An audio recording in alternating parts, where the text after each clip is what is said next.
All right, Ted. 56 million years ago, there was the Pliocene-Eocene maximum. The Earth was so tropically hot that nothing lived in the oceans. Now mind you, 76 million years ago we had the Yucatan incident, which took out dinosaurs and the rise of mammalian populations. In my insane reading, I've just come across a realization that there are all these graphs with these sine waves and these tremendous coincisions of different considerations, just to cut it neat. I firmly believe we're in a process of climate change, but what it specifically means is becoming even more unclear. We do know for a fact that the Younger-Dryas boundary that happened 12,900 years ago created a fantastic ice age. Something cataclysmic happened. We know through all of mythology and legend that even if just a grain of truth is there, something monumental happened. And when you look at Noah, and you look at Gilgamesh, and you look at Upnut-Upashtim, and you look, and it goes on and on and on. There are all these different societies that rose and fell under some cataclysmic event to ultimately resurface again. So that's food for thought there. As far as cosmology and quantum mechanics, Einstein looked at it from a standpoint of slices of time. It's almost as if it's a monolithic, static, and yet it's not static because it's rapidly expanding.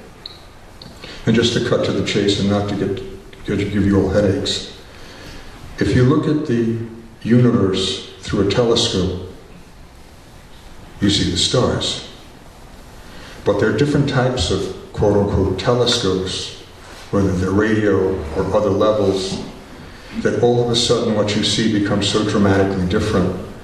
And the last photograph I saw from one of these specific types, which escapes me right now, it looked like the axon dendrites of the brain. I have been saying for years, and I firmly believe this with all my soul, and with all my limited math compared to these master physicists, and I'm pretty good on the uptake, but they're ultimately going to prove mathematically everything. But what they're ultimately going to prove is that this is nothing more than consciousness. The thing that's most fascinating, and Bell thus proved Niels Bohr was correct in proving Einstein was wrong, that the moon does not exist if you don't look at it. And you think, what psychotropics on your arm? Pass it to me immediately. But the point is, they have recognized in the examination of photons that they become activated during examination, which once again seems to create my firm belief in consciousness. The world is the way the world is because we wish it to be that way. And if you don't like it, change the bloody way you think. I think that the multi-dimensional, I'm reading Lisa Randall now, she's a physicist at Harvard, talking about multi-dimensional and warpings of space. It's quite fascinating, but something is very real, and it lies within the realm of our consciousness. And I'll leave you with this funny thought. Physicists recognize there's a kind of a one-liner joke. What do you get when you have two illusions and they coincide? Reality.